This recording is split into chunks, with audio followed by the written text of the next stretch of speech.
Okay, those are the questions we want to discuss. So the number one, Adaboost and random forests are both a bunch of decision trees and why they're different. So the number one is, well, for the Adaboost, usually we only do the depths to be one, so we call them stumps.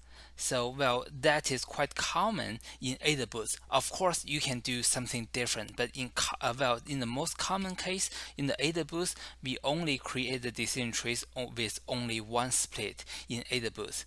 And the second one, for the Adaboost, well, all the trees are created sequentially. So we create one decision tree and then we make the evaluation of the decision tree and then we build the next decision tree to pick up the misclassified samples. And the number three, well, in the Adaboost, after we have n estimators, when we do the prediction, we know the performances of the n predictors. So, well, those predictors are not going to be treated equally. So those are the three differences between Adaboost and decision tree. And the number two, well, the learning rate and the n estimator, there is a trade-off between them. And how do you explain that? So remember for the learning rate. So if you go back, the learning rate controls how fast we want to learn from our mistakes. And if we have a higher learning rate, and probably we are going to move on better, move faster to pick up the misclassified samples.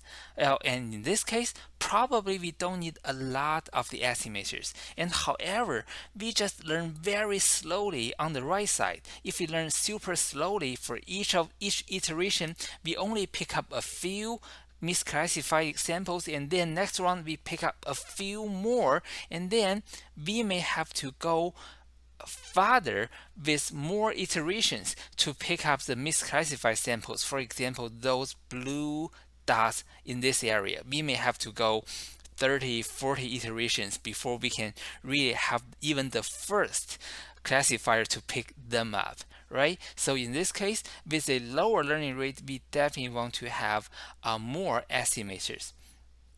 So you may ask, why do we have a lower learning rates? Why do we always make the learning rates super fast? And making the learning rate super high is not really a good idea because when you are trying to pick up the misclassified sample and you try that really hard, and what will happen? So in the first round, you got nine samples correctly classified and you only miss one, and in the next round you tried super hard to pick up the only one misclassified sample, and then as a result you may got all the remaining nine of the samples wrong. So in this case, there's no point to try super hard to pick up one, but leave the remaining nine of them all misclassified, right? So usually, if the computational power is not a big issue, we don't want to try a super high learning rate. Of course, we don't want the learning rate to be super low, otherwise we are creating hundreds of the estimators that may take a lot of time. Okay, so the next question, which one is more sensitive to noise data, Adaboost or random forest? So the answer for this question should be Adaboost. In the Adaboost, if we have just one noise, okay, let's assume that we have two beautiful classes and they're easy to classify. However, if we have just one noise data, and then this may really bother the Adaboost model a lot because Adaboost will try very hard to just pick that one correctly, and eventually you may end up with a weird Adaboost classifier. So before you decide if you really want to use Adaboost or not, well, try to get some sense of your data or do some exploratory data analysis with visualizations so you can get some idea on how clean or how beautiful this dataset is before you decide whether you want to do a decision tree or you want to do a Adaboost. Okay? So the next part, we are going to use the long data as an example again, and below the data, and we know on the purpose that is a categorical column, and we want to get dummies to so that we apply the one hot encoder, and after that, well, oops, I shouldn't show you the answer key.